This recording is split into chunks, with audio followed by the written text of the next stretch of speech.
dangerous.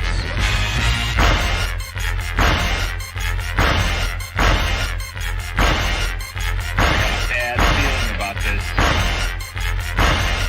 You don't seem to understand something.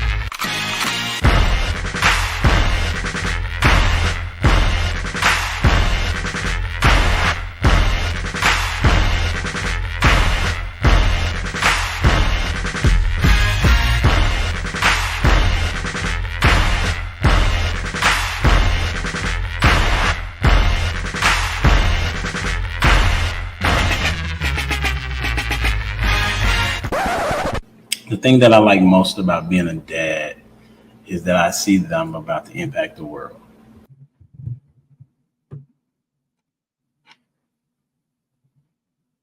What's up? It's your boy Humbledad, back with another edition of Humbledad Podcast. Got a great show for you this evening. Why? Because I said so. We're going to be talking about conflict resolution. And as you know, in all types of relationships, there's going to be conflict. But it's all about how you resolve them.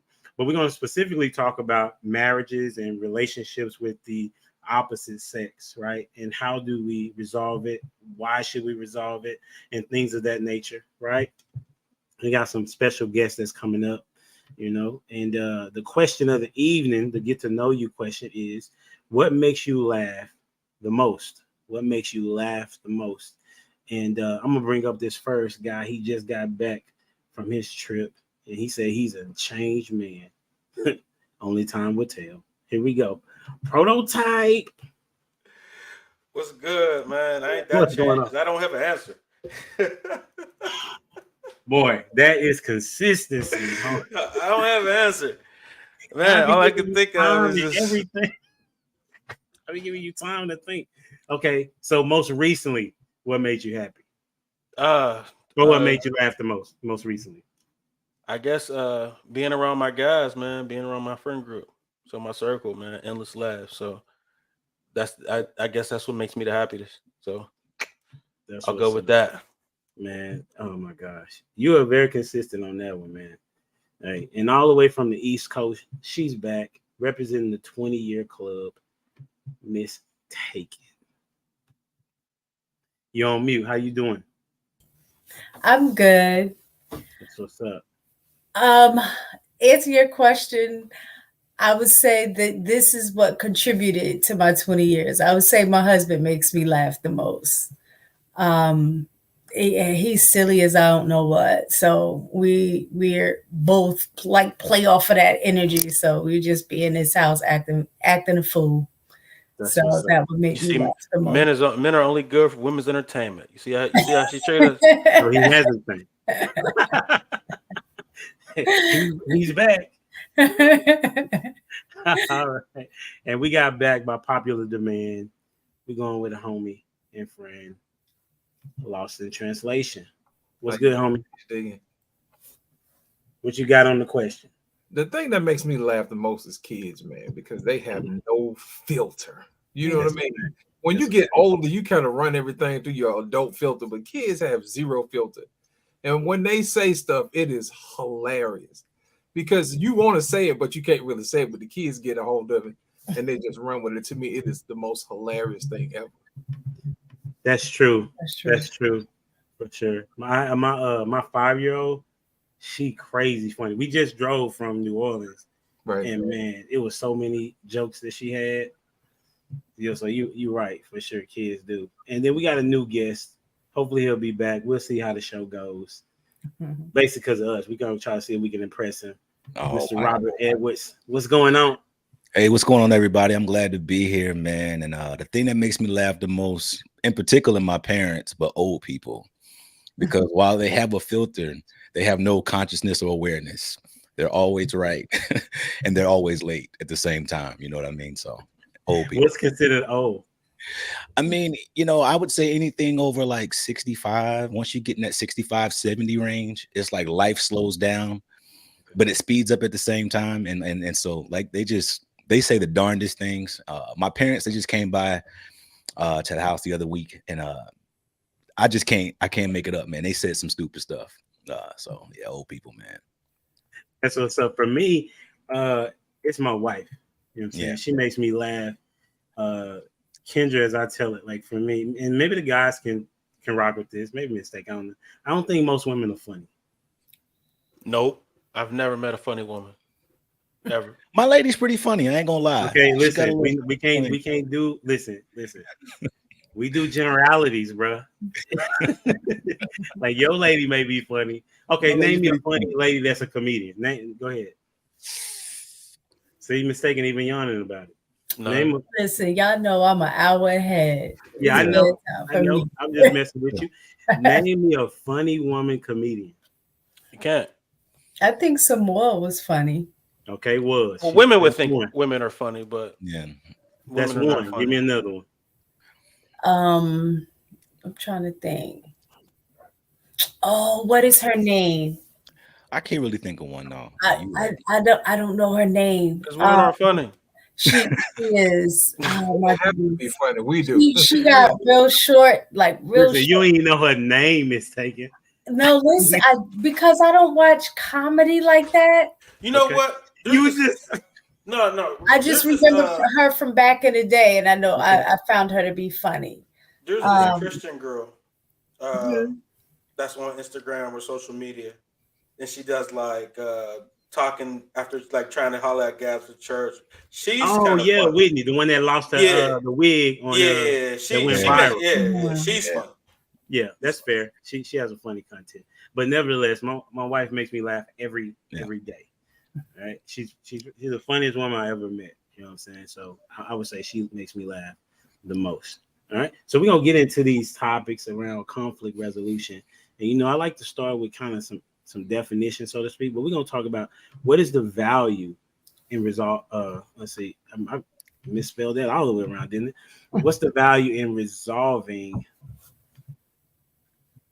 conflict, or value in conflict resolution? There we go. What is the value in conflict resolution? Okay. And we'll start with you, Lost in Translation. What is the value in conflict resolution? The value is that you guys build up your teamwork muscles. You know what I mean? It's one of those situations where this is like exercise. The more you guys solve problems, the easier it gets. You kind of develop how that person thinks, what that person really wants out of the relationship, and then you kind of tailor make the situation around them, and then they'll also do the same for you if it's a good situation, and it allows you to go through difficult situations a whole lot easier, because you always want to make sure that you set the table so that that person is secure enough to allow you to have a resolution mindset. You know what I'm saying? So the more you do it, the easier it gets, just like exercise.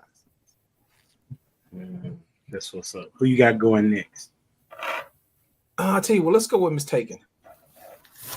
I would say I think it helps build problem solving skills as well as emotional intelligence. And the reason is because with conflict resolution, if you're really trying to resolve an issue, it takes a level of empathy to see things from both sides. So then that way you can come to a medium in resolving whatever the issue that you have. So that's what I would say. Okay. All right. Who you got going next? Who you got going next?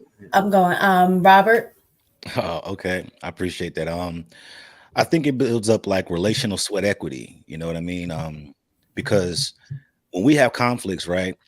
Obviously, we're disagreeing on something. So we're not talking about our strengths right now. We're talking about our weaknesses.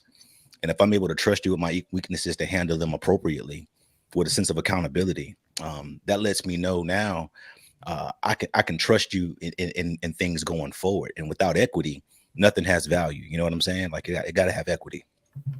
Of course, prototype. What you got on that, bro?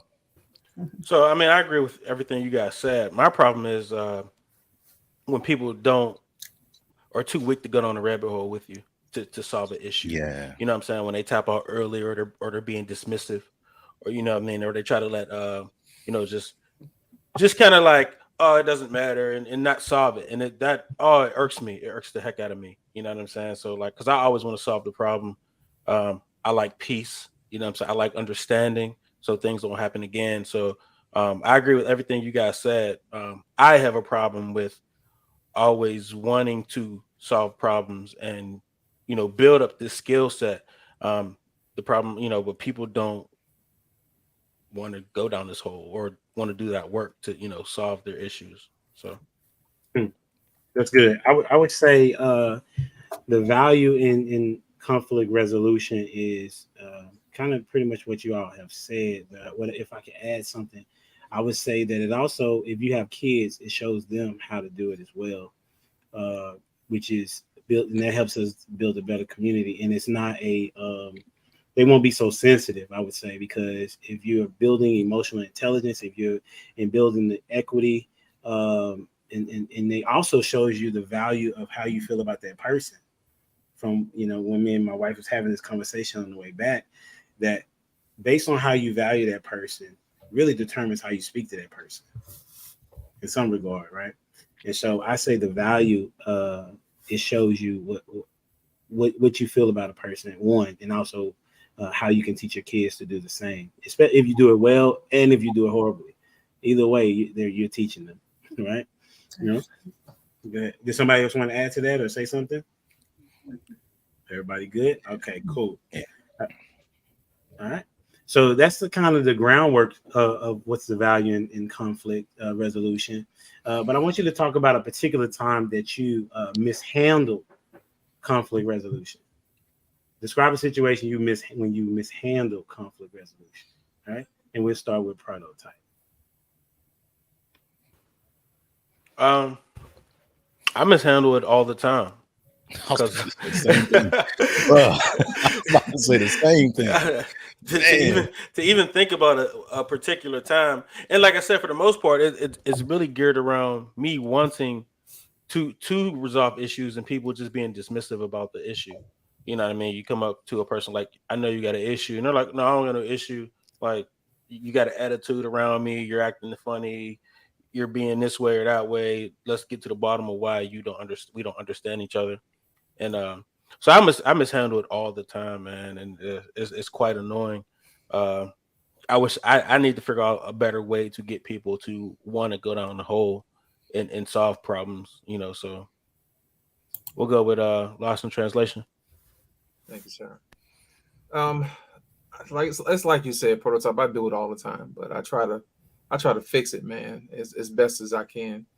To give you an example of a situation that I've actually had, me and a friend of mine got into it about a particular topic, and I have to keep reminding myself that there's a 30-year age gap. You know what I'm saying? And I'm speaking from 30 years worth of wisdom to, you know, somebody else who's a little bit younger. So I have to realize that what's important to her is not important. Is not what's important to her is probably not as important to me, and vice versa. So what I try to do is I try to listen to where they're coming from, and then also try to instill a little wisdom. Say, hey, that might not be the best way to do that, and here's why. You know what I mean? And eventually, what happens is they'll come around and say, you know, you was right. But here's the thing about that. Sometimes that doesn't always come immediately. Sometimes that may come years later. I've had friends of mine come back to me years later and say, you know what, remember telling me about such and such and such? You was right. So yeah, I ain't always wrong, but I ain't never, I might not always be right, but I ain't never wrong. You know what I'm saying? That type of thing. So I try to handle it with kid gloves. I give people what they can handle when they can handle it. You know what I'm saying? And if they ask me for it, then I give it to them. I don't want to be the type of person who always tries to give people information before they're ready to receive it. I think there was an old kung fu movie that says that the teacher will appear when the student is ready.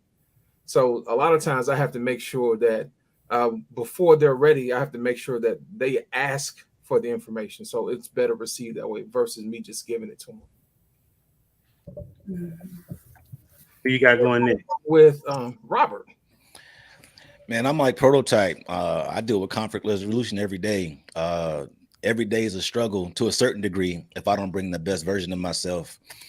And I think it's always centered around trying to be who I want to be to a person versus being who they need me to be.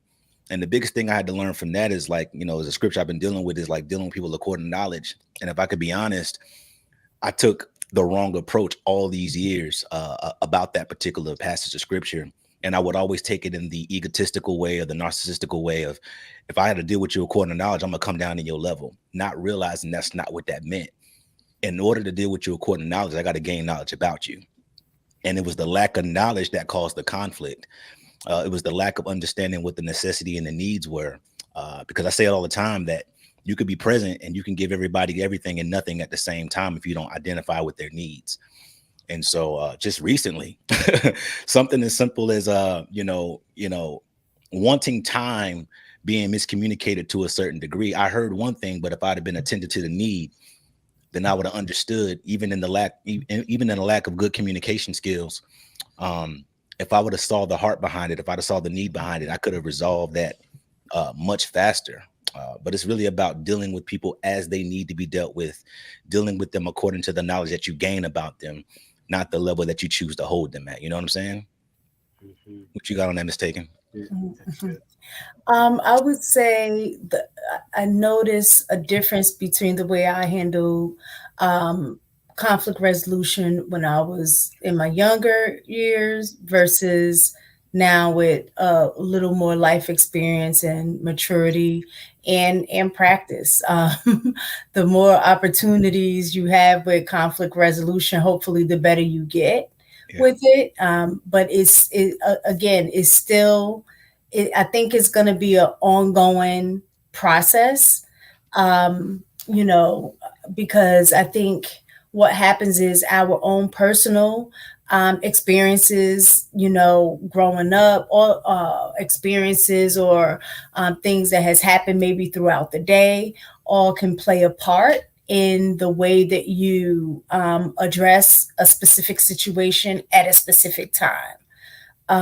But one thing that I can say that I've learned to do more often and a lot better is, even if something is said, maybe not in the best way at the time, or even if I was wrong, that I'm so much more comfortable and easy to go back and apologize, to say I'm sorry and be specific about what I was sorry about or what I misunderstood that was said. Because I do, after a lot of conflicts, go back and play the scenario over in my head over and over to kind of see, well, was I wrong in this part, or could I have misunderstood what was said? And when I recognize that, I don't have any issue with going back to say, my bad. I heard it. You said this, but I took it like this. So that's good. I think we had a conversation about that one time about that most women struggle with that part. Mm-hmm. So I think that may have been last show. Do you typically say, I'm sorry that I made a mistake or I misjudged or something? Or do you try to go cook for your husband to say I'm sorry? No, I say I'm sorry. And I be totally transparent, is that he modeled that for me. So I can definitely say that I don't have an issue with it because he made me comfortable with being wrong. Explain that. I think sometimes, I think men and women both have egos, and it's difficult at times, even for men, to admit when they're wrong, and women as well. And so a lot of times, sometimes in conflict, sometimes it becomes you're being the right fighter as opposed to it really being about addressing the issue. And so what he has done was he will come back later on, or even sometimes I'll say he's more self-aware in the middle of conflict. I'm more aware after the conflict. And he'll say, you know what?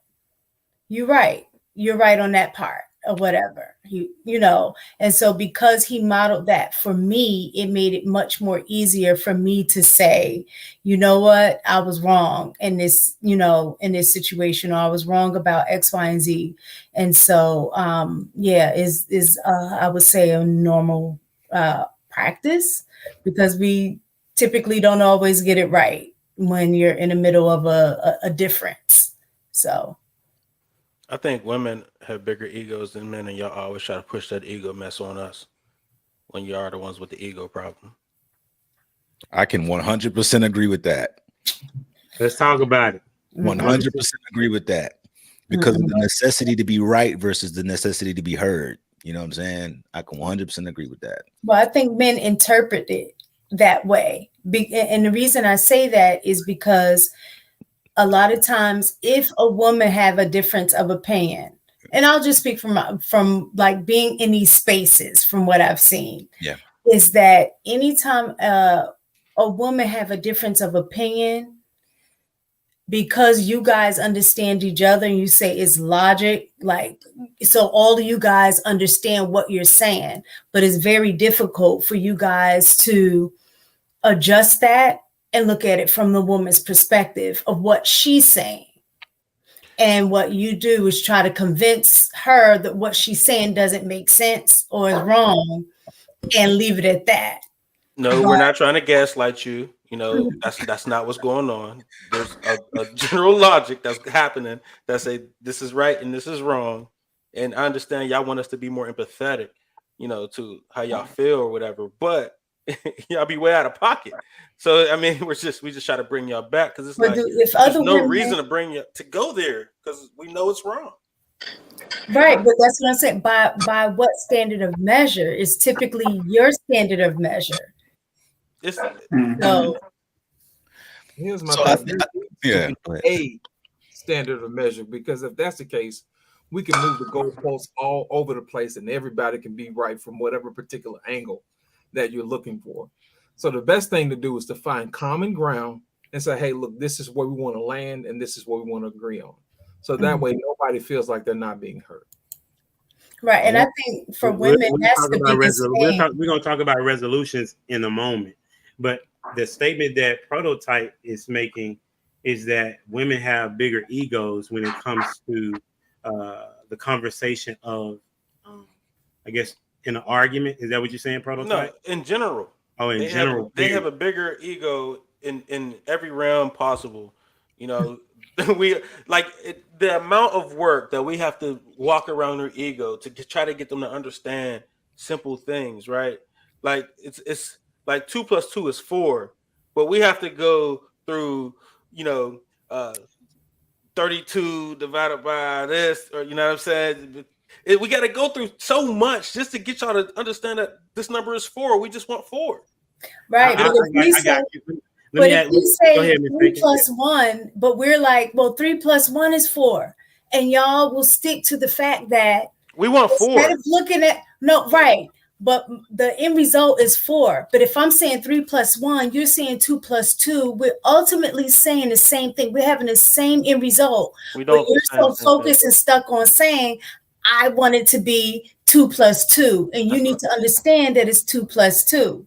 So that goes back to the cool. So we have a conflict right now. Yeah. Go ahead, Robert. That goes back to the go ahead, and then we'll come right. to Janice. Yeah. Okay. Go ahead, Robert. That goes back to the necessity to be right versus being heard. We got to understand that love and logic are equally different. And so to Prototype's, point, 2 + 2 does equal 4. We really don't care how we get to 4. We really don't care how you get to 4. We don't really care how we get to 4 as long as we get to the destination at the same time. And so arguing over or debating over, how we got to 4, for me, I can attest to the fact that I've had unnecessary conflict, unwarranted conflict, because we're debating about how we're getting there. How we get there doesn't matter as long as that assignment is fulfilled. You know what I'm saying? In the relationship, even something as simple as a date, we got to get there at 7. I don't care how long it takes for you to get ready to get there by 7. Just backwards plan and get there by 7. I don't need you asking me a whole lot of questions. We don't have to go through all that unnecessary conflict. You know what I mean? That's a good. Janice, come on in. Thank you for being here. I appreciate you. I know you're more than welcome. I apologize for being late. I had lots Oh, of technical hey, difficulties with the no worries, computer. man. Love your content. Appreciate you for But being here. What's your take? yeah. Oh man, this is definitely a big one because this has definitely been something my husband and I have had to overcome over the last 11 years we've been married. And I definitely think, there's I feel like everybody has a part in any type of conflict especially in marriage. Everybody got their part in it. And I know for me, I've always felt like he didn't, like, I tell you the problem and then you're like, why is that a problem? Well, it's a problem because you need to accept that it's my problem.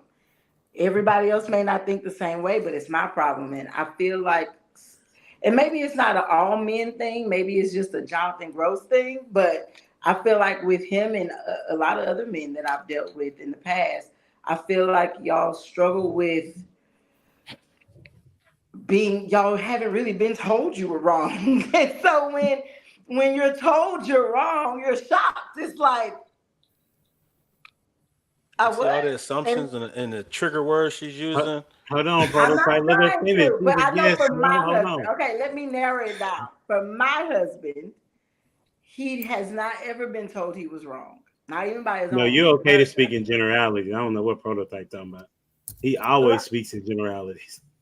I just, I just, I just feel like, you know, I feel like sometimes men struggle to, accept that, okay, it might not bother this person, that person, but it bothers her. Let me deal with it. And then as far as like little things, like just coming to a decision together and things like that, he, for him on his end, I feel like he doesn't really allow me to. He wants to do everything on his own because he's been on his own before me for so long, and so working as a team was something he had to get used to. But it's also something I had to get used to because I was raised by a single parent, and so in my mind, I know it all.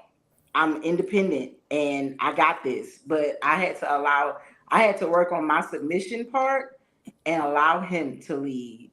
And that is how we pretty much figured out, okay, this is how we can get from point A to point B without the fighting, without the yelling, without the craziness. I have to listen to you and you have to listen to me. We both have to submit to each other in some way and get the job done. I feel like sometimes we get clouded by everybody doing this back and forward, and it doesn't work that way. But I mean, I'm not trying to say all men are like that. Not trying to trigger nobody, but Hey, I it's mean, in okay to my trigger people, man. experience, That's a part of conflict. That's part of conflict, right? yeah. There is going to be triggers that happen. That's probably why there is a conflict, right? Because there's an expectation, and that expectation is not being met in some regard. So what should I think Mistaken wanted to talk about? You said because prototype, you said that all women have egos that we have to go get around just to have the conversation. What's your thoughts on that, Mistaken? I think where men have difficulty with when having conversation with women, where they feel that they have to, like you said, walk around our egos.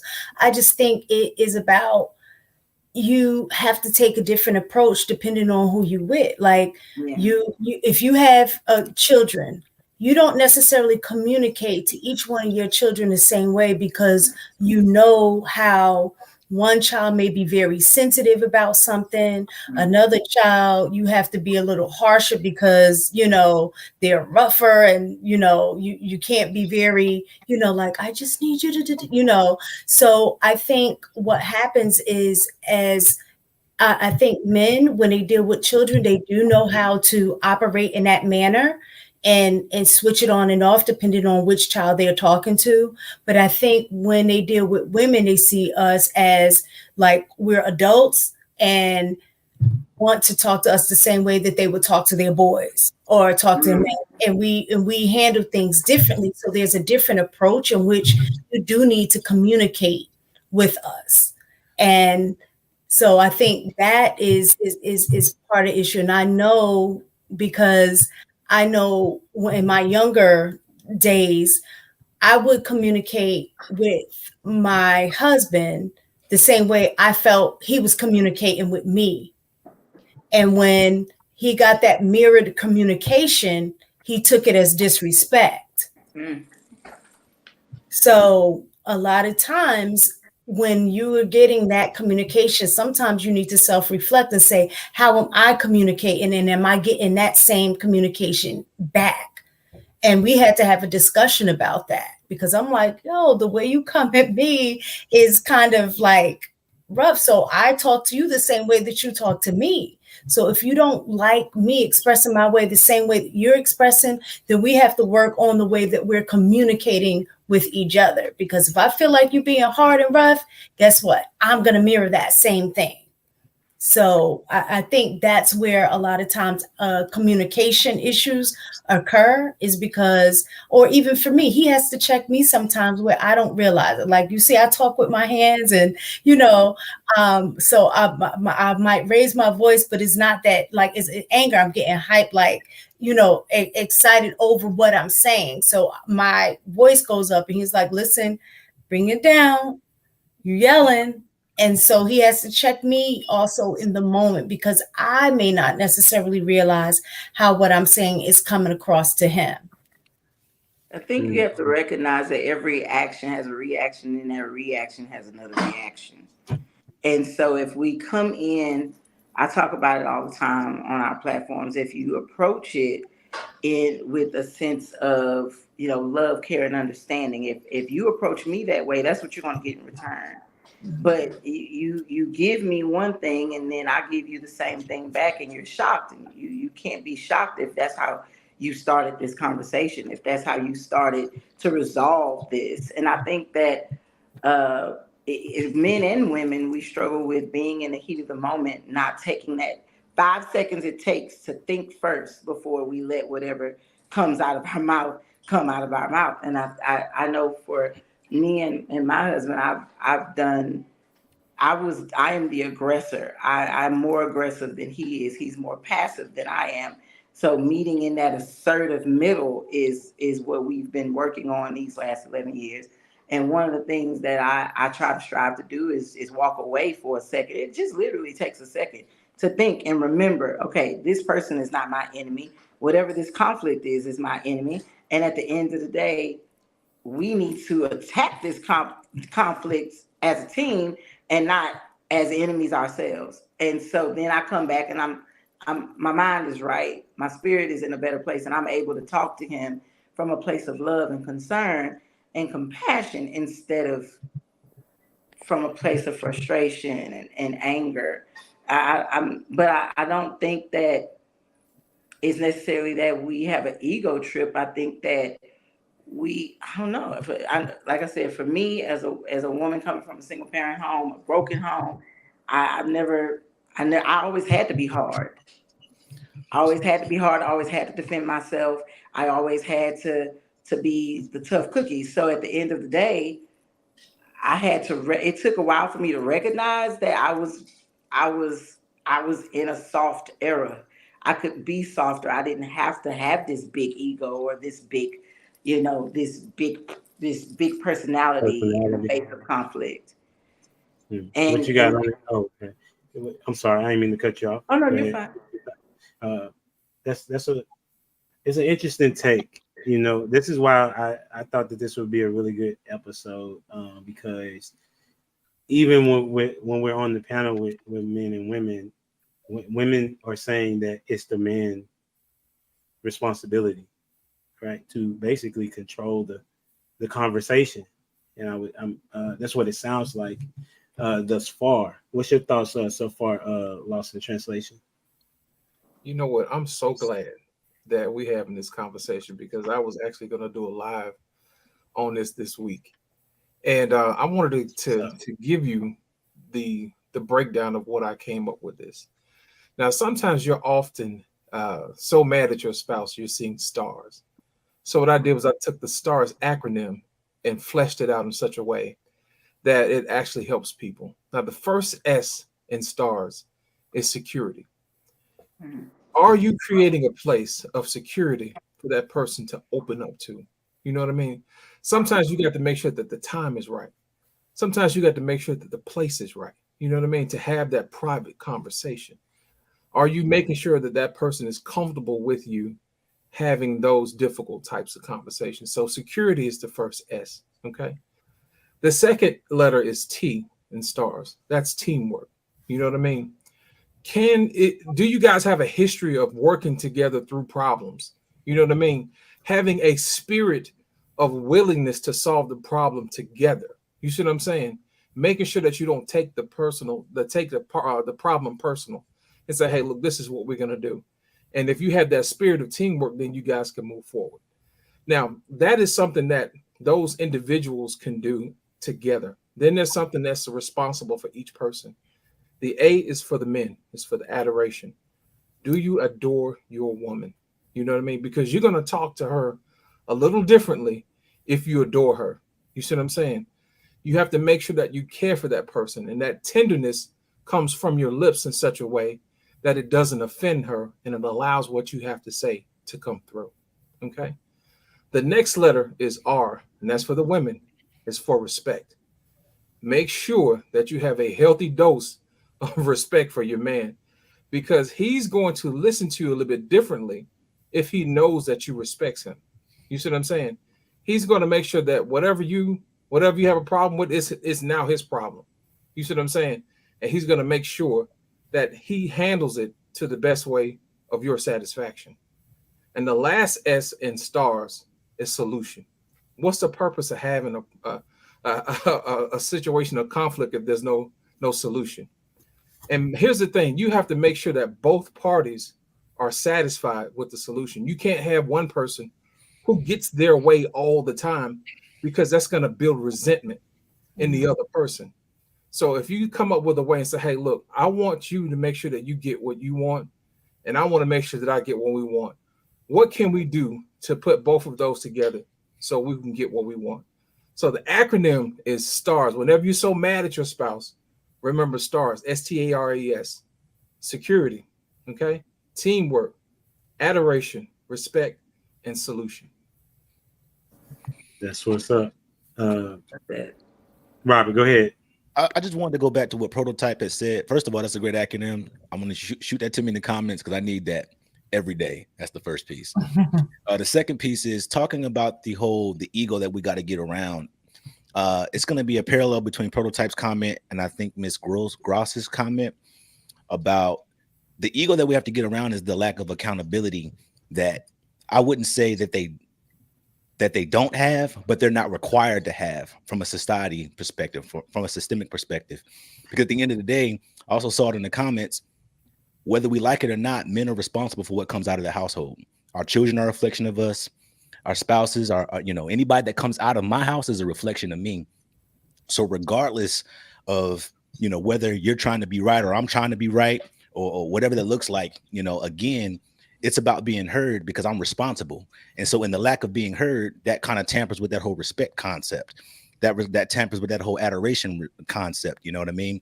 And so that's like a multifaceted thing. But I think the thing that I struggle with as a man is not always, but sometimes feeling like I'm the one that's responsible or accountable for the thermostat. Because I need my woman, I tell her all the time, there are times where I know I control the thermostat for the most part in the relationship, but I need to be able to trust you with my weaknesses. And if I can't trust you with my weaknesses, I'm not going to allow you to see my strengths because that's just an asset for you. You see what I'm saying? So the ego side is the accountability. And I think there's a space and time where, I need, and the reason why my relationship is thriving right now is because I've assigned a level of accountability that maybe my lady didn't have when she first got with me. I'm saying, hey, you're accountable for this because this is a weakness for me. Now that goes back to communication. Had I not told her that, then yeah, okay. So it's kind of on us, as men to kind of assign certain responsibilities and roles, because sometimes we walk in a relationship and act like we can do it all on our own. You know what I mean? I got it all. I don't have it all. And I didn't start becoming successful relationally until I said, I don't have it all.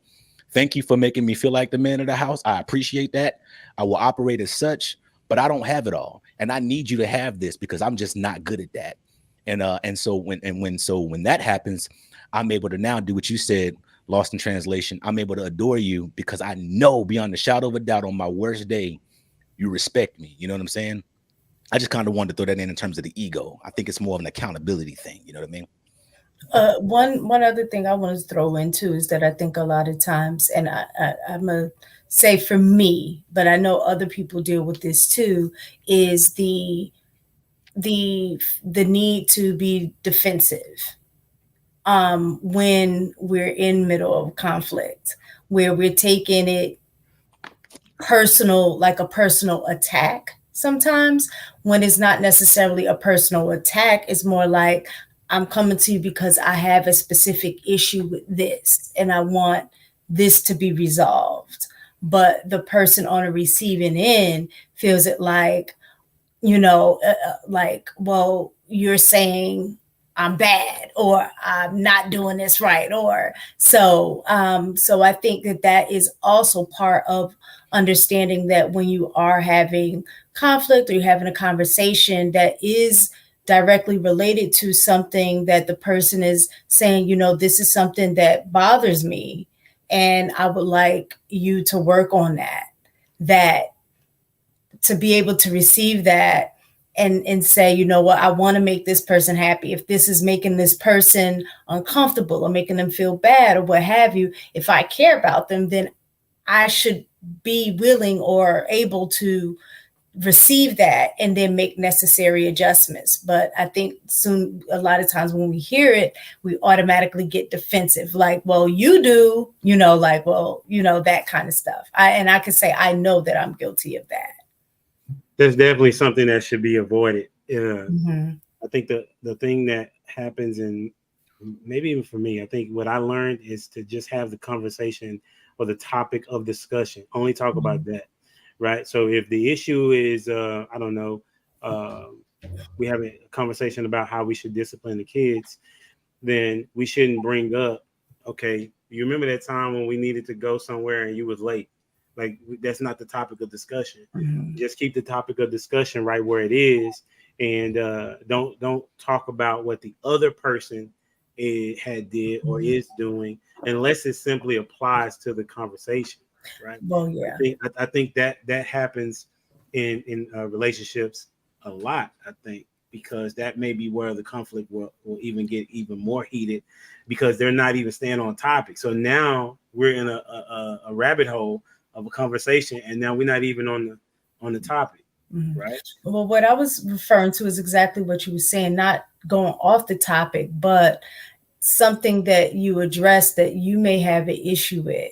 And then I say, well, you do it too, kind of thing. Right. And I think, is an immature, I guess, response. But I think, I don't know if everybody else, deals with this, but I know I have, where I may not have addressed that same specific issue that you're saying that you have with me. I let it go under the rug without saying anything. Just like, you know what, it is what it is.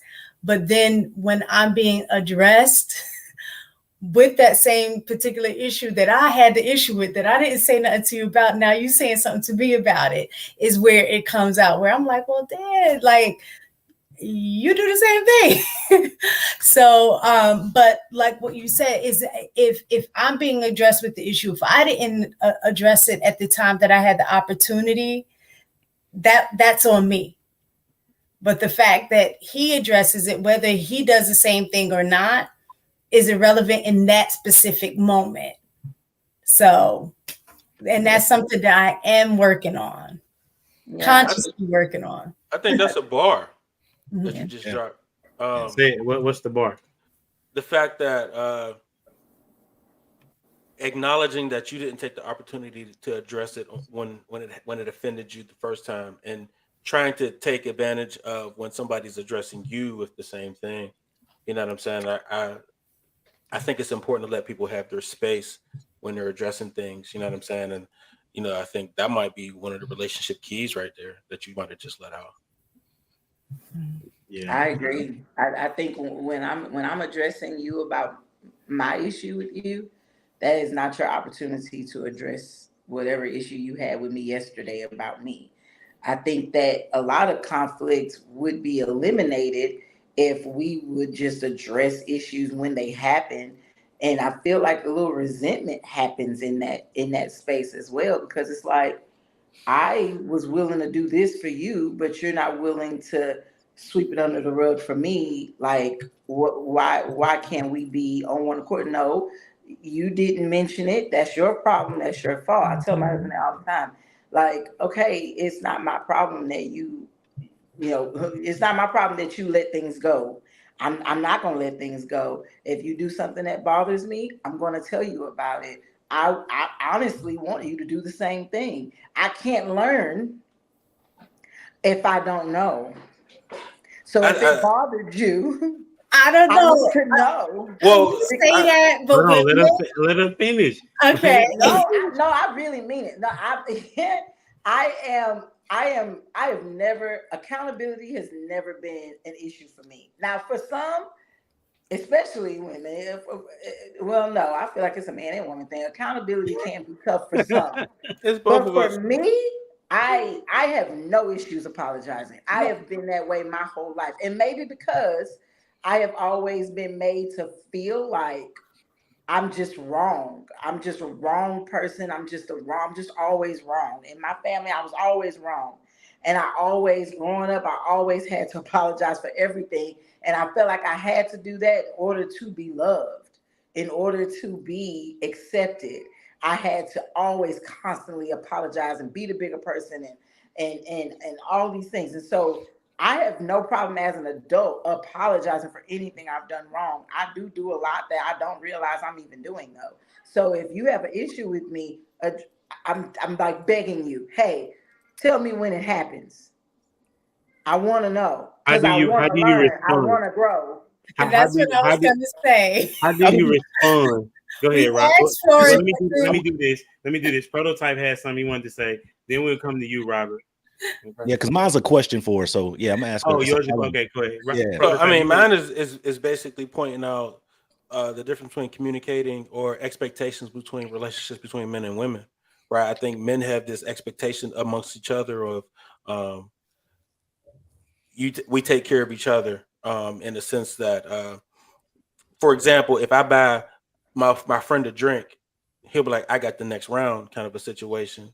You know what I'm saying? So we have this understanding of how men work in society, opposed to dealing with women. It's a completely different thing. So men, we don't generally complain about little things. You know what I'm saying? We kind of just sweep them under the rug because we're dealing with other men who might that we think understand the same what's right and what's right. You know what I mean? Women don't have that same scale or barometer to understand what we think is right or what's wrong because I live in a whole nother bubble. You know what I'm saying? So that's kind of what that is, and I think we as men have to just learn how to communicate better with women in addressing things, and um, it might come off as a bit petty, but we that's kind of how y'all understand communication. Hey, listen, I prototype. You the same guy right now, bro. Like, go ahead, Robert. I mean, it was just honestly a follow-up question, genuinely asking. You say you apologize a lot, and I just kind of want to understand if we can unpack because I think she was gonna mistaken was gonna say, how do you respond? How do you respond outwardly, but also how do you respond inwardly? Because I want to know, does your apology even have value to you or to the person that's hearing it if they're used to you apologizing so much? And does that really speak to accountability or something that you're used to doing, as a response factor? You know what I mean? Because, like with my old lady all the time, she'll always say, well, RJ, I'm not you. I'm sorry, I'm not you. You know what I mean? And I'm like, well, that doesn't really fix the scenario. That doesn't really own the situation. And yeah, you threw an apology of some sort on the back end, but does it have value? You know what I mean? Yeah, no, no, I completely agree. I feel like an apology without change is worthless. Um, I feel like for me, I am really big as I've gotten older and as I've grown and aged and matured. I I know that I am a product of my environment, but I can no longer use that as an excuse. And so, what I have done over the last 11 years is I've worked really hard to recognize myself, recognize my ways, recognize how they affect the people in my life and what needs to happen in order for change to come. I've also recognized that I am who I am. So I don't feel like I will ever change. Like, for instance, once again, I am an aggressor. Like I'm not a I'm the type that, like I said, I have a passive husband. So I'm the type that's coming behind and like, oh, you're not talking to my man. Like I can be a little rowdy, right? While I feel like that definitely can be my downfall, that is also one of the things he loves about me. And so I don't want to change who I am, but I want to adapt who I am to be a better version of myself for my husband, my children, my friends, my family. And so I work to recognize where these things are coming from within me, heal from any trauma that is, these things are triggered by, and work to place the energy where it needs to be. And that has been how I've made sure that the apology is followed by actions. And I even ask him, we do daily check-ins with each other. How are you feeling? Where are you today? What's on your mind? Especially since we work full time together now. We're full-time influencers now. So we're we're together 24/7. And so we have to do daily check-ins. And so we make sure that he makes sure I'm in the right mental space. I make sure he's in the right mental space, and whatever we need in those times to help us be the best version of ourselves. And so that's been helpful to me too. Just sitting with myself and recognizing these are the things that are a problem. How do we fix them? Where do they even come from? So that apology don't have to happen again. But I'm Okay. not perfect. So yeah, I apologize for different things, but it's always gonna be something. Yeah, I got you lost in translation. That's what's up. Hey, let me get lost in translation here. Go ahead. What you about to say? I have a question for the ladies. If your husband always acquiesces to what you want, how do you maintain respect for him? Well, I was actually going to speak something to that. Is I remember one time we were having a conversation, and he was like, "You, it's like I always feel like," and this was years ago.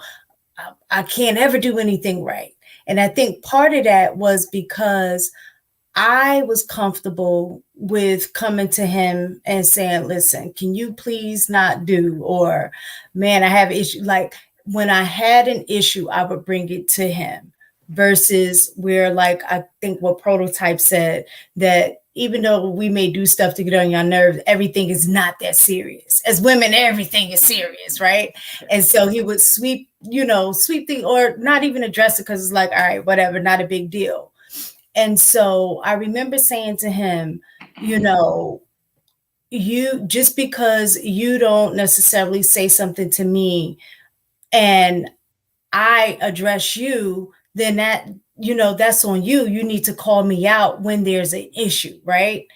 And I was like, because what begins to happen, two things begin to happen. One, he's going to feel the way that he feels like I'm always having an issue, right?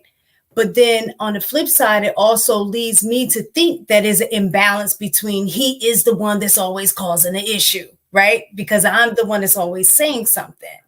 So it was very important for him to start saying stuff to me about what he doesn't like, whether how big or small it was, just so there can be a more of a balance aspect for me to recognize that I be on my ish too. Like I be causing him issues too.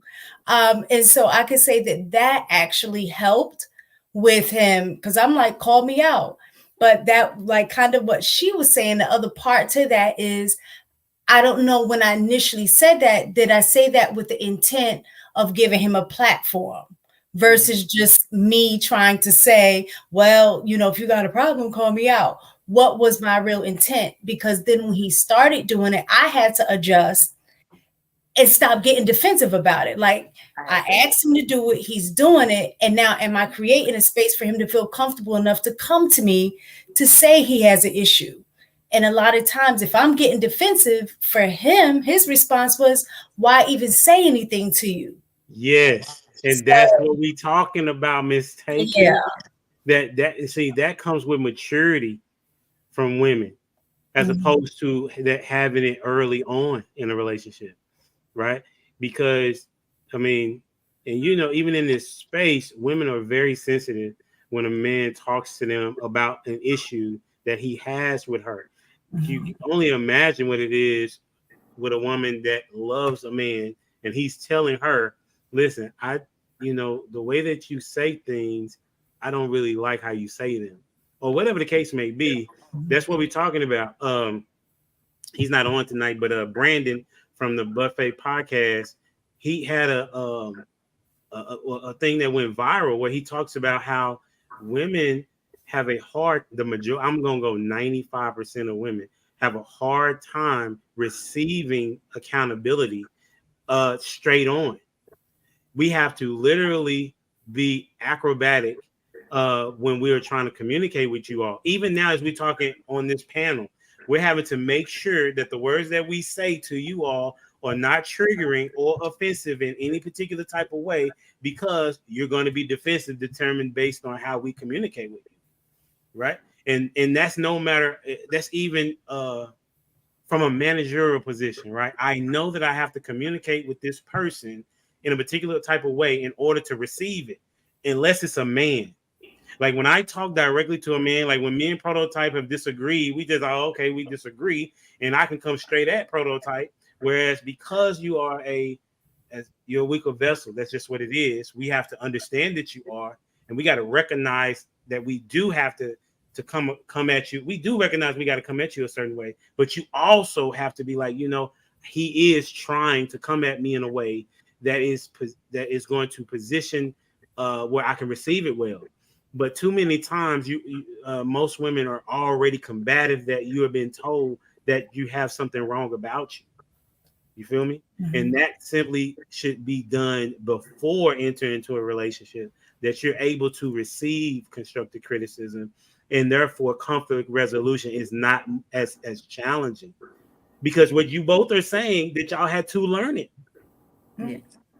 But most men already know how to do it that are married. No, you guys know how to do it with each other, and I think that's the difference. Y'all don't know how to y'all know how to do it with each other, but not necessarily among us. Yeah.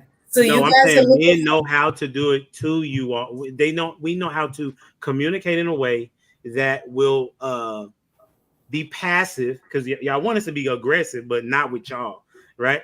Y'all want us to be passive enough that allows us to provide a safe landing space for you to be able to receive what it is that we're saying. We got to make sure that we're speaking your language in order for you to say, you know what, you might be right. But like, it takes a lot. Good communication. It takes a lot. It takes a lot. But I'm saying a lot. But we shouldn't have.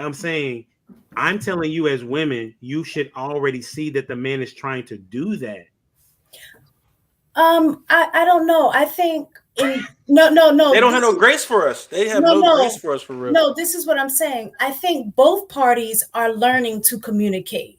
So just like you guys are saying, you have to, kind of walk around, this way, instead of just being very direct and just say, like, instead of just saying, man, your breath is stinking, you feel like you have to say, you know what, would you like a piece of gum? Like that. But what I'm saying is, on the same token, I think the way that we learn to communicate is based on the experiences we've had with different people. So the way guys communicate amongst each other, right? You guys get it. The way women communicate with each other, we get it. but we get it between each other. I'm talking about woman to woman. But I think when it's a switch where we're trying to communicate with each other, because I think if you ask any woman, a lot of times we are also saying we're looking for the right way to say what we want to say because we feel like it may cause a conflict that we really don't want to cause a conflict, but we know we need to say it. And so we're kind of being acrobatic too. I think from both sides. Mistaken, really? I honestly, I'm telling you, I think that the majority of the women that you know communicate in a way that they have to figure out how to talk to a man? I bet you think you believe with their partner, with their prospective partner, knowing their partner's personality, yes. Because I think it has everything to do with knowing the person that you're talking to. And that's what good communication is. I can't address you the same way that I'm going to address my husband. So yes, I think everybody does. Wait, hold on. Let me unpack that. I'm gonna come to you, lots of translators. Let's have this dialogue right quick. So you're saying that the way that you respect your husband in the conversation, you can't do that to me? I didn't say that. I said the way that I communicate with him may be different in the way that I communicate with you. Not saying respect, just in the way that we may communicate with each other. I know his personality. You and him may have very different personalities. So I have to watch certain things the way that I say because of his personality, his personal experiences, things like that, that I know may be a trigger for him that may not necessarily be a trigger to you. Okay, so are you saying that okay, I kind of get the premise, but I'm gonna ask this. Can you tell him, can you say a direct thing to him and he gets triggered? Like if you told him, bro, I need you to lose weight, would he get triggered? I don't think so. Okay, so if he told you you need to lose weight, would I get triggered? Yes, because that's an insecure. But this is the thing: if weight is not an issue for him, he's not going to get triggered. Whereas if weight is an issue for me, of course, I may get triggered. But if I say something that I know is an insecurity of his and direct with it, then that may be a trigger and I'll get a different response. So that's why I say it's important to know who you're talking to, knowing what those triggers are, and then be able to communicate in a way in which you're addressing the issue, but not necessarily trying to do it in a way that is going to be a trigger. Okay. Then if you were to tell him, you drinking too much, whatever that. So you're saying that if there's because weight is a situation in which it's a health situation. Mm-hmm. Right? So is drinking. Right. That's what I'm saying. Mm-hmm. Smoking, whatever it is, if it's a bad habit that doesn't need, if it's going to cause damage to you, and it's obviously insecurity. But why would he need to tap dance around your insecurity when it's a situation that is a health situation? You feel what I'm saying? Just think about it. Just think about it because I'm talking too much. And then that's I'm just making that a statement. Lost in translation on you, and then Robert will go to you. Yeah, I wanted to just make a brief statement. I hear this all the time on podcasts that say communication is key. It's not. Understanding is key. And I'll tell you like this. If you ask any man who's ever watched football, they'll tell you that defense wins what? Championships. Everybody knows that. Listening is the equivalent of defense. Talking to somebody is equivalent of offense. Everybody shows up for the game to see the offense, but we already know who does the dirty work, the defense. Listening is defense. Listening allows you to understand exactly where that person comes from. But if you're always doing all the talking and not letting the other person process what you said, then that's not going to help the situation. That's all I had to say, man.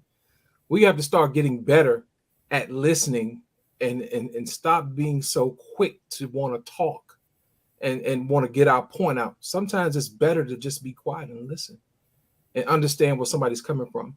Sometimes people may be speaking from a place of trauma that ain't got nothing to do with you, you know? And if you listen long enough, you say, hey, this ain't about me. This is about your insecurity. Let me ask you a question. What can we do to help you get over this insecurity so I can help you XYZ, lose weight, whatever it is, stop smoking or whatever it is. And what we do at that point is we actually address the actual issue, which is the insecurity that stands in the way of us getting to the original goal. That's all I'm saying. Sometimes we have to listen more than we talk. Listen, 50% of communication. Don't forget that. That's a bet on you, Robert. What I was going to hint at is that, you said something about how men have a way of communicating in terms of learning conflict resolution prior to a relationship, whereas sometimes, ladies, they learn it within the relationship of some sort because they have to learn their partner. And one of the things that came to my mind is that men have a better opportunity at conflict resolution because it's drilled in our heads to have mentors at a younger age. You know what I mean? Whereas, and it goes back to that accountability thing, but whereas from what I've seen and the people that I've been around, the ladies don't really explore mentors until they're older, until they're into that, higher learning space, until they're into that, now they got kids and now they're 8 to 10 years into a marriage or a relationship of some sort. From the day that I came out of the womb, when I could understand cognitively what my father was, it was all about mentorship. Whereas when it was as a daughter, because I have 2 daughters, I have to be honest, I didn't come off as a mentor to my daughter as much as I did to my son. So conflict resolution was taught passively to my daughter, but it was taught aggressively to my son. You will get this, and you will learn you will be accountable. You will be present. You will show up for the conversation. I told my son, one of the worst things I ever told my son is to make him feel like he couldn't cry when he talked to me initially. You know what I mean? But then I would tell my daughter, we could talk about anything as long as as long as you don't cry. You know what I mean? And so I created a space, and the delivery was different. And so now she grows up and she's 18, 19 years old, and she's in a relationship. And what happens if the man that she's dealing with doesn't have the nurturing ability that I had with her? But he's still accountable and he's still responsible for whatever that interaction is. Because at the end of the day, this is all from my experiences. A woman can say whatever she wants to say in a relationship, right, wrong, or indifferent.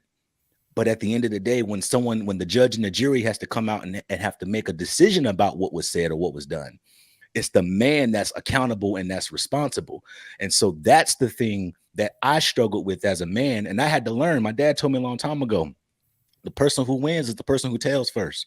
You got to get to a space where, you have to protect yourself enough in conflict to where you got to realize you can't do it all on your own. And if you got to get a mediator, if you got to get somebody involved and whatever that looks like, again, I've flourished in the relationship that I have with my lady now because I'm telling her every day I can't do this on my own. So if I got to call my father, if I got to call my brother, if I got to call whoever to make sure that I'm getting good sense talk to me, you know what I mean? Then that's what I'm going to do. Whereas my experiences I've seen in the ladies that I've just kind of been around, if the ladies that they're talking to aren't feeding where they're trying to go, then they just unfriend them. So then where's the mutual accountability? Where's the mutual responsibility? How do you have to show up every day if I'm not enabling your thoughts? You know what I mean? And so, and this is why a humble dad, he talked about talking to prototype. They can disagree all day long and still go out and grab a drink together because it's about mentorship. It's about edifying. It's about iron sharpening iron. And again, I just feel like the ladies that I've been open to, they get it. They just get it later in life while they mature in other areas much faster than men. And the sense of accountability, because they don't have to be, they mature much later. Miss, are you gonna say something? I mean, I agree. I think that you know how they say it takes a village to raise a child. I think that village needs to continue through life, and when you don't have that village growing up, you kind of figure it out on your own, and what you learn is what you learn. And I think that helping our people to understand the importance of having accountability partners, essentially, and allowing that mentorship space to be a part of their journey. I think that can definitely shape communication in our relationships a lot better, not just communication, but just all the ways that a relationship can thrive. It'll help us to be better.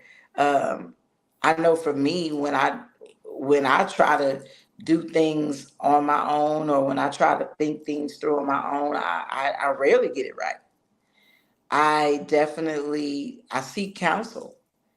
Of course, I take everything to God first, but I seek counsel. I call, hey, what do you think about this? And not just from my husband. Sometimes I seek counsel before I seek him, because sometimes I need to sort through my thoughts and what I'm going through in my mind, so that I can come to him with a better mind, sound mind. Because I know that healing. One thing about healing is it's not an overnight thing. It's a lot. It's a journey. It's a long journey. And when you recognize that, then you could give yourself grace and then bestow grace on others. Because for me, because I am still in a healing process, even though I've come very far, I oftentimes my mind still does what it wants to do. And so seeking counsel, seeking that mentorship space, that person, that non-biased person that I can go to, I think that helps me to sort through what I'm going through up here and in here, and come to my husband in a way that we can resolve these conflicts, um, in a respectful, effective way. Can Yeah, I ask that's the guys a good. question? Mistaken, you can ask questions. Go ahead, lady. Just because I like being in a space and hearing men, how do you, I guess, balance between what you're saying in terms of getting mentorship, getting counsel, when a lot of men specifically say, do not talk to anybody outside of our relationship. We need to keep it. What goes on in our relationship stays in our relationship.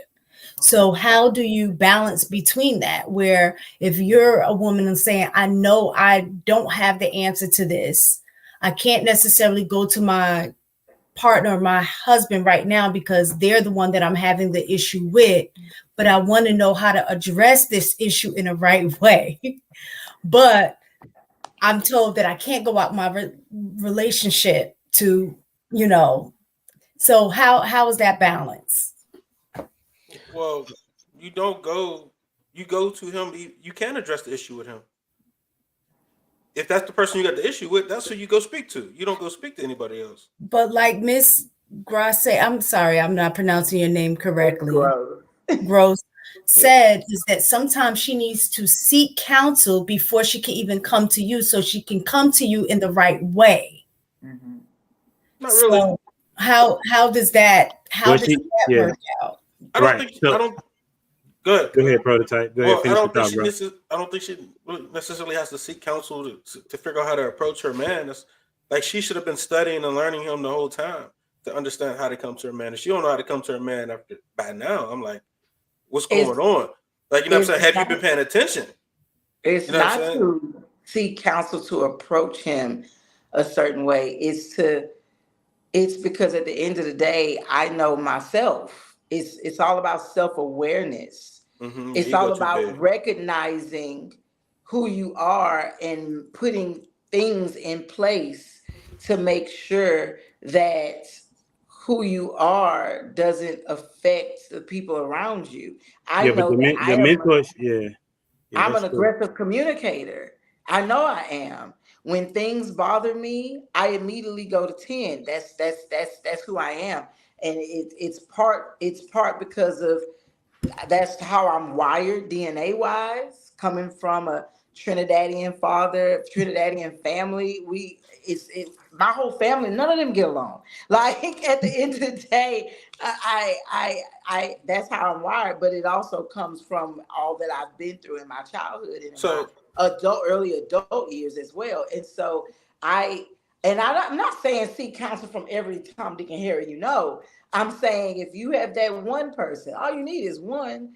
I On our platform, we always we constantly encourage married couples to have that one married couple at least in your corner that you can go to, because it's no different than seeking actual counsel. It's no different than having a therapist that you can call. There's no difference in that. It's just these people are more personal. These people are like right here in your face. They're at your will whenever you need them, as opposed to a therapist. You got to make an appointment, right? But with a married couple, or a godly married couple, a God-led, God-centered married couple that can be a sounding board for you, I think that that helps you to see things outside of yourself and outside of, you know, your space with your partner. Sometimes that space could get so cloudy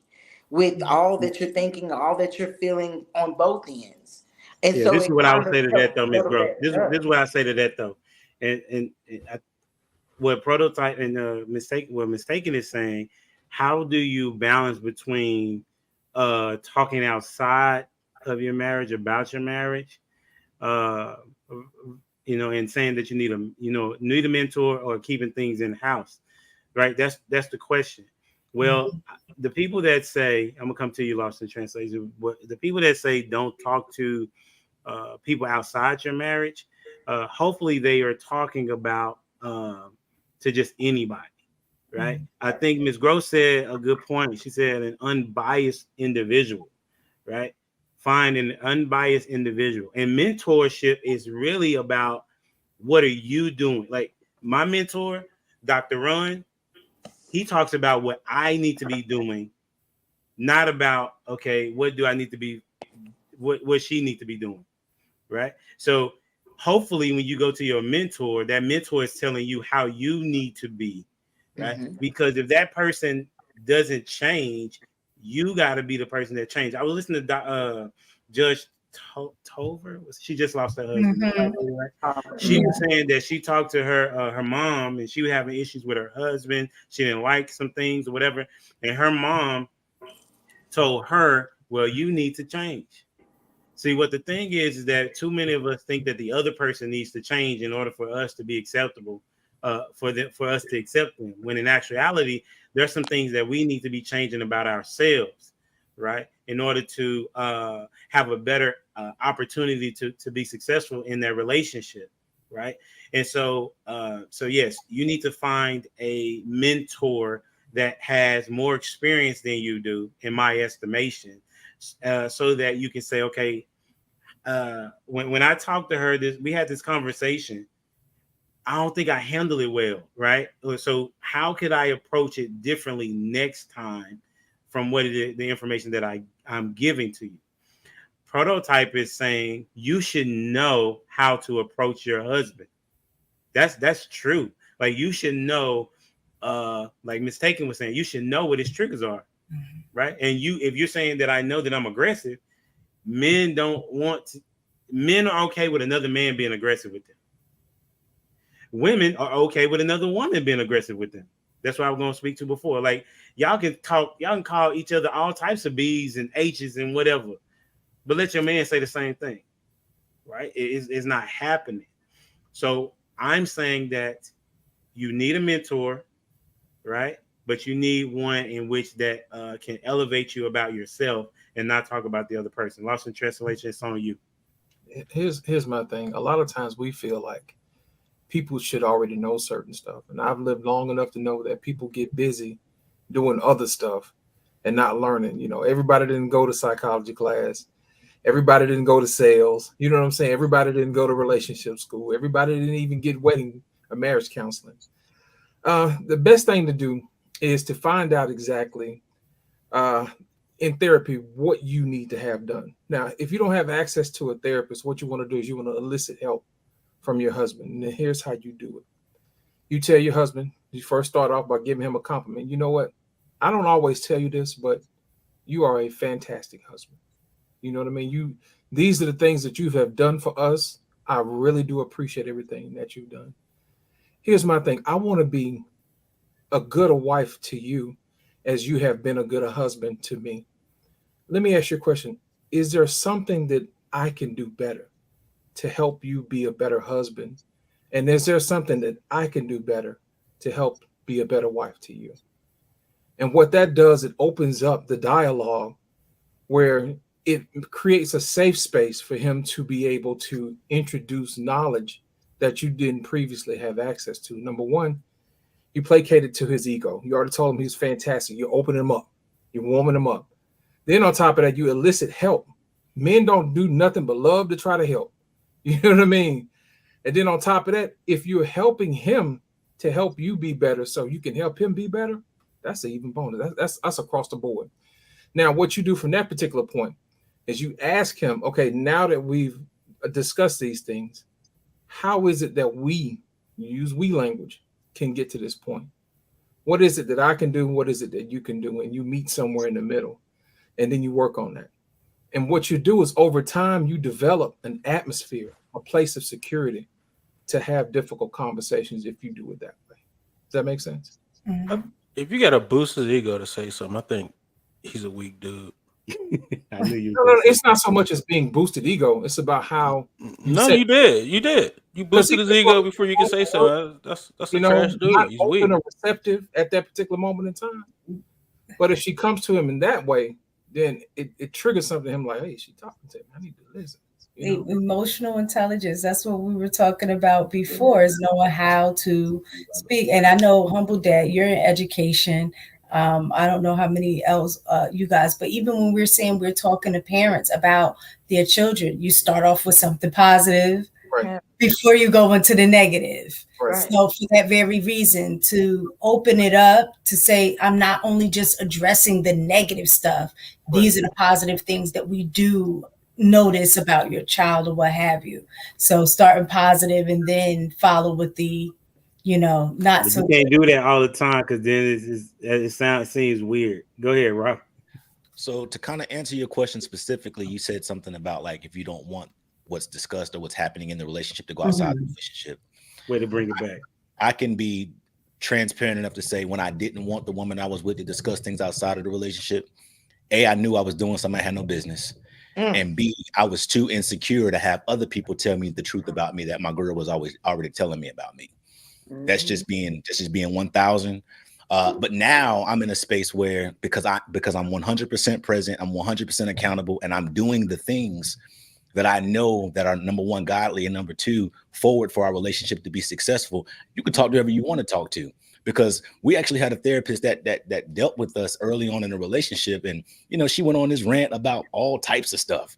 Then the therapist said, well, what is your perspective? And I gave her this perspective, and she said, said girlfriend, I don't think he's the problem. The point is that if you show up every day, if you're accountable and if you're present, the truth will flesh itself out. Again, it's just about when I wanted that to not be discussed, I was trying to hide something. The other thing that I'll say in terms of, getting a mentor, I think men do a good job of elevating as they elevate their friends as they elevate in life. Whereas, again, these are all the women I've been connected to. They only elevated as the people were willing to enable them to a certain degree. And there's a particular point in life where that kind of cuts off. But then there's also that life where they hang out with their enablers. And so I would say, all I would say is if my lady needed a mentor and she didn't have one, just get one where you're trying to get to where they are. Either let them be on your level or better, but stop getting mentorship for people that you got to pull along the way. That ain't doing nothing but pulling you back. That ain't doing nothing for the relationship. And so now, not only are we not getting along, but then you went and got bad mentorship. And so you took conflict and now you took 5 steps back from the place that we were already at. So now we got to take 10 steps to get back to where we were, when you could have just, as Prototype said, either came to me directly, you know what I mean? And I don't need a whole compliment to do that. Just come and say what the issue is, or get mentorship from a person that's where you're trying to go, and it don't have to be a married person. One more thing I'll tell you is, because I'm on the road to marriage, but my mom asked me today, I can't make this up. She said, how do you feel about giving relationship advice when you're not married right now? And I said, I give them relationship advice out of the places I've been, because I don't want you to go there. I know what failure looks like. I know what demise looks like. And I have no desire to be in that space ever again. I tell people all the time that my failures make me empathetic. So I can't tell you exactly where to go, but I can tell you how not to get to where I was.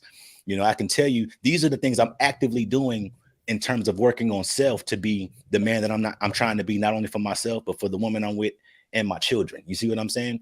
And that's the thing that she wants to marry. She doesn't want to marry my image. The people that I was with before, they wanted to be with my image. But now she wants to be with my soul. Now she wants to be with my mind because I'm presenting that thing every single day. That's what I told her today. You're my friend. I could care less what you look like. I'm thankful you look good, but you're my friend.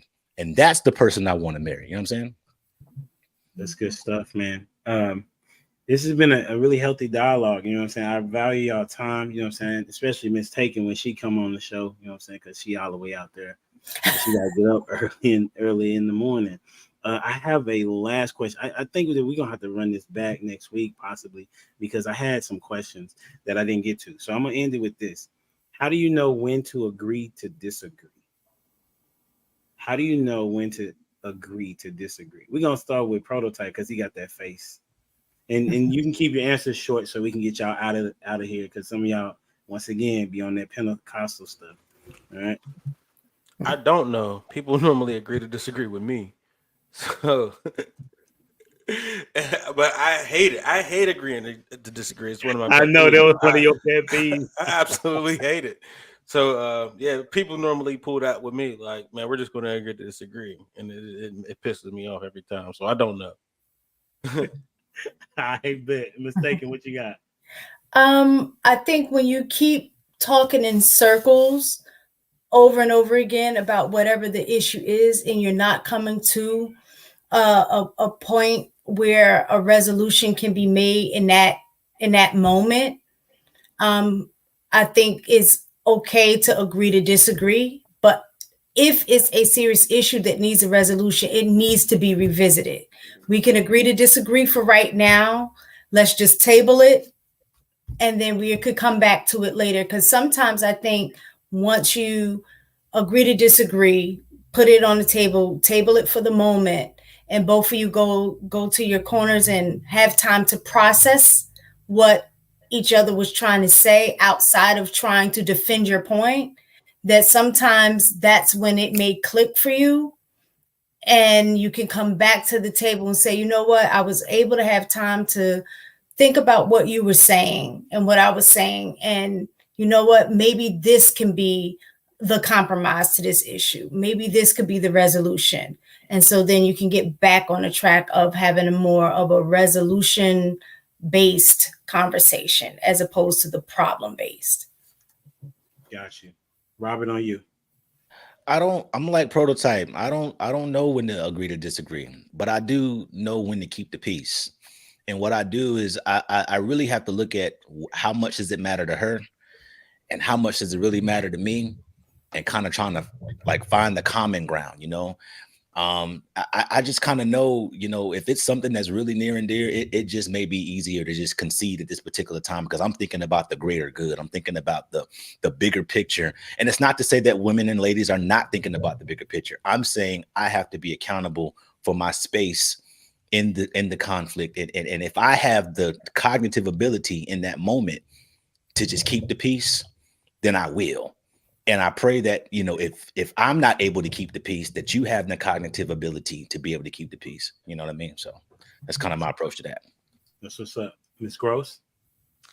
I think that I agree with Ms. Taken and Robert on this. I think that for me, it's all about gauging the conversation and recognizing, knowing your partner, knowing when, the veins are starting to pop out, and, like knowing when that piece, like Robert said, is about to be broken, and doing in that moment the bigger thing, which would be to disagree for the moment. Sometimes, like Mistaken said, it's for the moment. Because if it's a big issue or if it's like a decision that really needs to be made, we have to revisit it. But it's okay. Okay, let's take a breather. Like, listen, we're married. You're not going nowhere. I'm not going nowhere. We're gonna be here all day. So it's okay if we walk away for a second and just be like, okay, you know what? Obviously, this is not the right time. to have this conversation. And you'll be surprised the thoughts that someone could sort through, and not even in purposefully, just subconsciously, you come back with a completely different perspective when you give each other that time. And so I think that just recognizing when your spouse is getting to that boiling point, when yourself is getting to that, self-awareness is huge. And that way you can know when to table it for the moment. Lost in translation. I'm with the fellas on this one. I do not like agree to disagree. And I'm going to tell you why. Ultimately, it comes down to us and who's responsible for the relationship. My thing is this: if we're going to do it your way, let's say, for instance, okay, we'll do it your way. Now, in the event that this doesn't work, do you have the ability to restore us back to where we were before? If not, then we're going to have to do it my way, because ultimately I'm responsible for it. So I do not like agree to disagree. But my thing is this: if I get to the point where I say, you know what, we'll do it your way, with the caveat, if it does not work, you're going to have to restore us.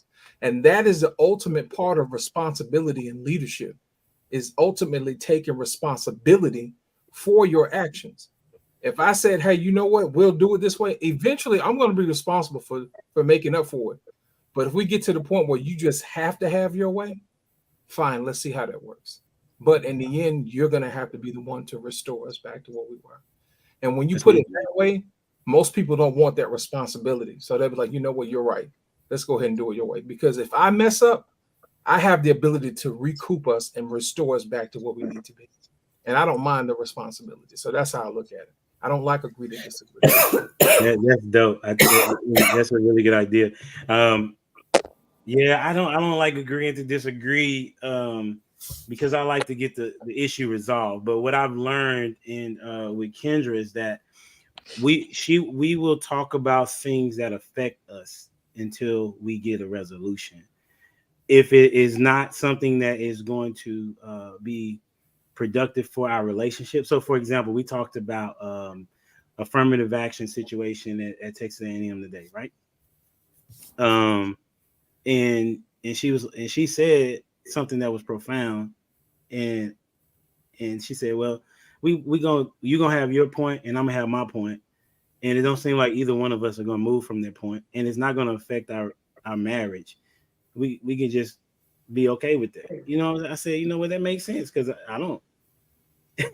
It makes sense to me, because I didn't want to have the it wasn't going to be valuable at this particular point in time, right? And it does not have an effect on the marriage. Now, if it was something about how we're raising the kids or something like that, then we're gonna be able to have that conversation on how the money's being spent, or whatever the case may be. If it has an effect on our marriage, then we're gonna talk about it until we get a resolution. And I think that is a healthy balance, is what I'm saying. Because as a leader, you got to figure out how you're going to communicate with this woman. And that was another question we didn't get to, but you know what I'm saying? How do you, what do you do when she or he doesn't want to resolve the conflict? Like, we didn't even get to that as a question. So I think that would be a healthy balance. But I want to say thank you to everybody. We went over the time limit that I had set. But we just going to go around. And if you could give us a takeaway from this evening's conversation, and then where people can find you, 30 to 45 seconds or less. What you got on the mistaken? I would say, I think it's something that Lost in Translation said, which actually my husband say this all the time, is about just trying to get to a level of understanding. He said that that's the highest form of love for him, is understanding. So I would definitely say that. And then my IG is I am not mistaken. And you can find me on Fridays at if you can see Chic Critique at around 9:45 on Fridays. That's what's up. Thanks for being here. Prototype on you. Man, Prototype Dad, Tuesday nights at 9, we go live or post a show that we've already recorded. If find us on IG as well, TikTok, any other platforms that's out there, Google, whatever. What did I get from this? Man, nothing, because we still talking about agreeing to disagree. And, and I hate agreeing to disagree. You know what I'm saying? So until I can resolve the world from trying to agree to disagree, man, this is going to be a forever journey. That's what's up. Lost in translation. Man, I'm with Prototype on this one, man. I don't like agree to disagree. I don't, because it doesn't solve anything, man. It doesn't. You're basically kicking the can down the road, man, until you can't, do anything about it. And you have to do something about it right then and there. I'm all about resolving issues. And what I took away from today, man, is just make sure you listen to each other, man, and try to get understanding and do more listening than talking. You guys can reach me on YouTube at Lost in Translation Podcast, and also you can find me on Instagram, Lost in Translation Podcast as well. Thank you for having me on. Yeah, oh, always, bro. Appreciate you. Miss Janice Gross, on you. Something that I have used for our entire marriage is just accountability. Everybody needs to be accountable for who they are and their actions, what they say, how they react. And I think that if everyone can hold themselves accountable and have a sense of humility about themselves, issues can be solved so much more effectively if you just can have that humbleness and humility about yourself every single time. Like every time you approach your partner, make sure you're coming from a humble place and you're ready to have that sense of humility when, it's your turn to be, the one held accountable. That's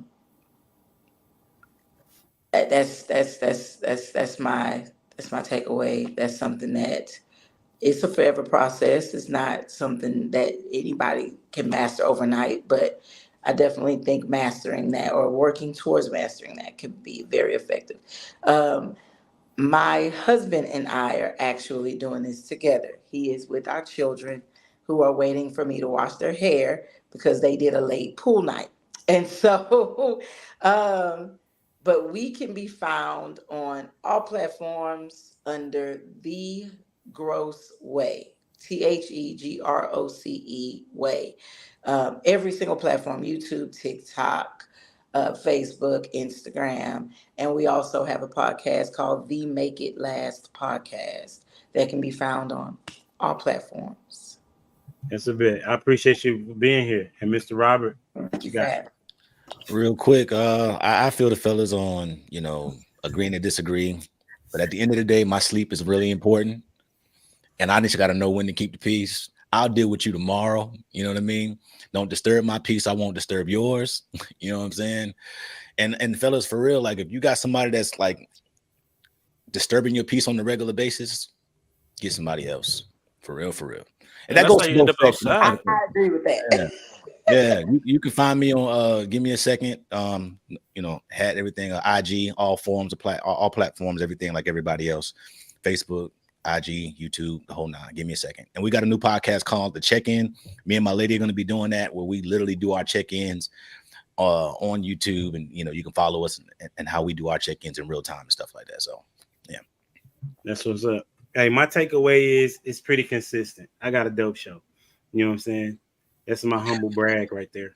You know what I'm saying? Because I'm a good recruiter. You know what I'm saying? I'm kind of like prime time, right? Yeah. Just saying. Right? You know what I'm saying? And you all make it really good for me because I'm learning and thinking about what questions can I ask next time. And because we have intellectual dialogue, people will forever be able to learn because y'all give out great advice. And so I appreciate you all. Thank you for your time.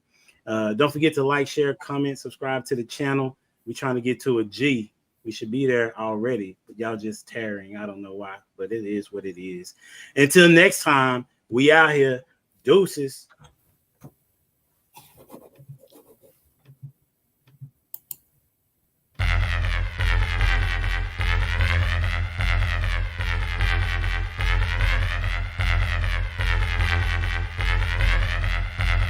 The boy is dangerous.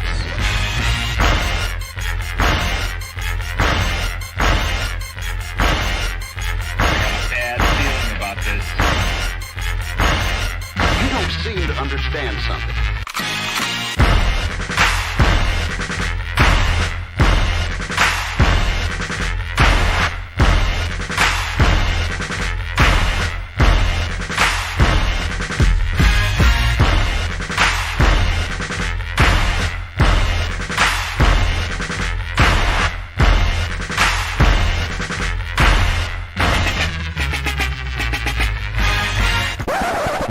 The thing that I like most about being a dad is that I see that I'm about to impact the world.